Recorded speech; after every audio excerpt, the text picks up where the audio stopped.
Hello everyone, it's Media Memory. So I wanted to make another video. This one will be focused on paranormal activity in the sense of actual physical evidence appearing when either communicating with spirit or, trying to have them reveal themselves, if that makes any sense, physically. So I have not had a lot of paranormal activity, physical paranormal activity. The only one time that I actually witnessed and experienced something was when, after my grandfather passed away. I called him abuelo. That's grandfather for Spanish. Meaning grandfather in Spanish. There was one time, I think I was in my grandmother's room. I was very young and I had trouble sleeping. So I was sleeping over, and when I was little he used to sing me a song. Like, he used to hum like a melody. And I was having trouble sleeping, and then within 10 minutes later I started hearing like this melody. And I started feeling a presence in the room, a presence of someone there trying to comfort me to go to sleep. And as I kept on trying to sleep, I just kept on hearing that melody, and I started freaking out thinking someone was in the room, and when I looked, no one was there. And I got so freaked out that I jumped off my grandmother's bed, ran across the hallway to the kitchen where my mom was and my grandmother was, because they were awake. And my mother saw me and my face was white, pale white, because I was so shocked and freaked out. She asked me, "Are you okay? Do you need water?" And I was just white as a ghost. So that's like probably the most intense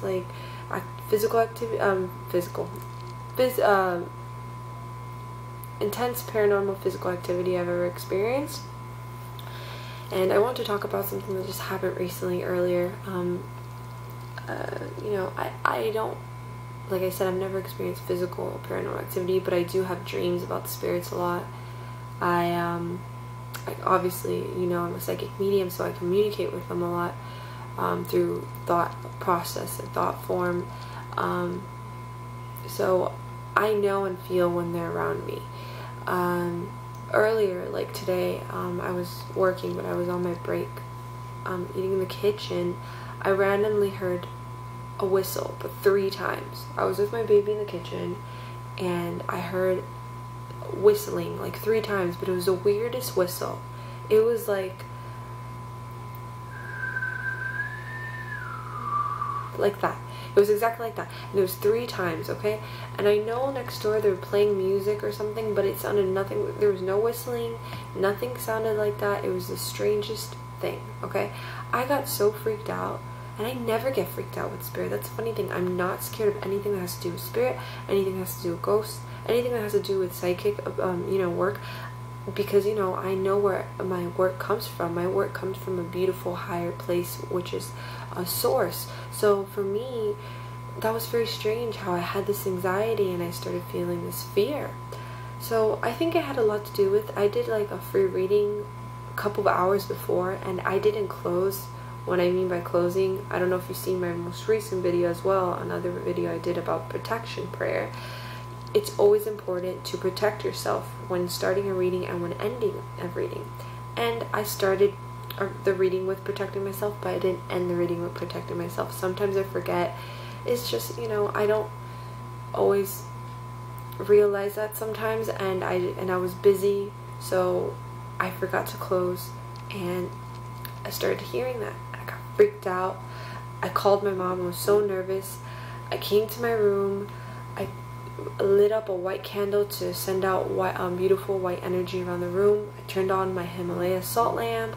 I smudged the room with my Palo Santo stick, and I blessed the room. So I did all that afterwards, and I felt calm and at ease, but it was very scary and very strange and eerie, I know it wasn't like, I know for a fact there was some spirit trying to get my attention, but I know for a fact it wasn't an evil or negative entity, I feel like it was just one of those lingering spirits that probably I finished a reading and there's some spirits that were just hanging around that wanted to get my attention and, bring across a message to somebody and I just didn't get to them, and so things like that. But those are probably the most intense paranormal activity like experiences that I've gone through. A lot of it is in my dream state, you know, in meeting spirits in my dreams, spirits that I've never even met before, or people I've never even met before. I mean, spirits I've never known before. So that is pretty much, in that sense, any paranormal activity I've gone through. But paranormal activity is physical proof of spirits. So it would be them playing, messing around with electricity, making noises, like, you know, footstep noises, or hearing actual voices, like when actual videos are being recorded, or when voice recording, or actual apparitions, like actual shadows that appear in video camera or in person in front of your physical eyes. Orbs, you know, I've seen orbs, but not like so many, but I've seen orbs. It's really cool.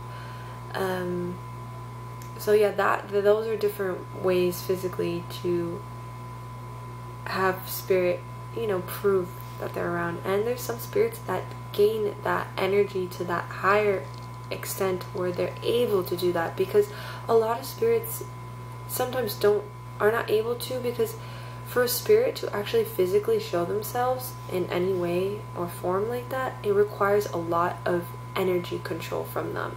Remember, we are in a very lower dimension and they live in a very higher frequency. So for them to actually reveal themselves physically to us, they have to bring their higher frequency to our lower dimension, which is bringing their energy to a lower state, which is pretty hard, you know. I believe a lot of spirits that can do that, in my opinion, just, you know, have more knowledge of how to do that, in the sense of they learn from other spirits, or they've been on the other side for a long time, or a lot of them also can be earthbound spirits that are still stuck in this earth plane, and still stuck with that identity they had on this earth plane, so they have more access to being able to show themselves physically, because they're kind of just in this repetitive thought form state. Yeah, those are different ways spirit can communicate with you physically, and I think it's fascinating. You know, I used to be obsessed with Ghost Hunters. I don't know if you know that show. They show on Sci-Fi. I think they still have the show, but I was obsessed with that show, and yeah, I used to want to be a ghost hunter when I was younger. I wanted to be that when I grew up. I mean, I'm kind of a ghost hunter. I mean, I communicate with them, but I don't investigate and go out with video cameras and voice recorders and stuff like that. But I would love one day to be a part of an investigation team, just for fun, you know, or as a guest, you know, to help them. But yeah, I just wanted to share that with you.